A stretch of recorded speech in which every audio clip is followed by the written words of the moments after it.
अस्सलामु अलैकुम वरहमतुल्लाहि वबरकातुहू। आज इंशाअल्लाह आपको बड़ा ही मुजर्रब एक वजीफ़ा, एक दुआ, एक कुरानी सूरत बताने लगे हैं। जिन लोगों के मैदे ख़राब हो चुके हैं, वो मेडिसिन ले ले के थक चुके हैं, बड़े परेशान हैं, बड़े बेहाल हैं, डॉक्टर को इसकी समझ नहीं आती, ख़ास करके मैदे की बीमारी के लिए। खाना खाते हैं, खाने के बाद उसके पेट पे भारीपन हो जाता है, सीने में दबाव आना शुरू हो जाता है, ऐसे लगता है कि जैसे क्या का महसूस शुरू हो जाता है। ये बहुत से मरीज़ों के अंदर अलामात है और बहुत सी बुरी ख्वाबें भी आनी शुरू हो जाती हैं। रात उसकी बेचैन गुजरती है मैदे की खराबी की वजह से, गैस उसे चढ़ती है, पेट ख़राब है। तो उसके लिए बड़ा ही आसान नुस्खा इंशाअल्लाह बताने लगे हैं। ये हज़ारों मरीज़ों पर अल्हम्दुलिल्लाह आजमाया हुआ नुस्खा है। जो बंदा इस सूरत को पढ़ेगा इंशाअल्लाह अल्लाह की तौफीक और रहमत से अल्लाह ताला उसके मैदे की बीमारी को जल्द से जल्द ठीक कर देगा।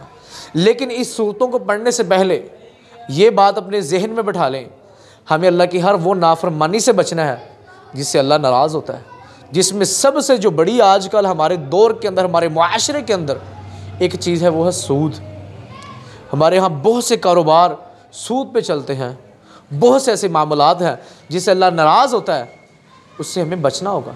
फिर इन सूरतों का, फिर इन आयात पढ़ने का फ़ायदा होगा। हमें इस सूरत को पढ़ने का फ़ायदा होगा।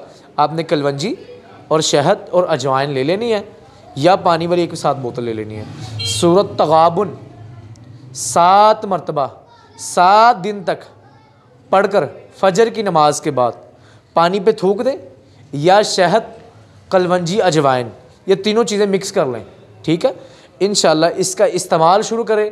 अल्लाह की तौफीक और रहमत के साथ उसका मैदा ख़राब है, उसके पेट में गैस है, उसके खाने के बाद दबाव आ जाता है, उसका पेट भारी हो जाता है, इंशाअल्लाह अल्लाह की तौफीक और रहमत के साथ अल्लाह पर यकीन और तवक्ल करके 7 दिन तक ये अमल करे, उसका मैदा इंशाअल्लाह बेहतरीन हो जाएगा। सूरत तगाबुन 7 मरतबा सुबह फजर की नमाज के बाद 7 दिन तक लगातार ये अमल करे, इंशाअल्लाह अल्लाह ताला उसके मैदे को बिल्कुल साफ़ कर देगा।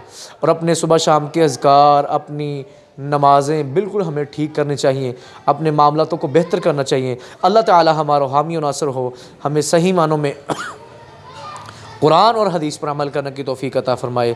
अस्सलामु अलैकुम वरहमतुल्लाहि वबरकातुहू।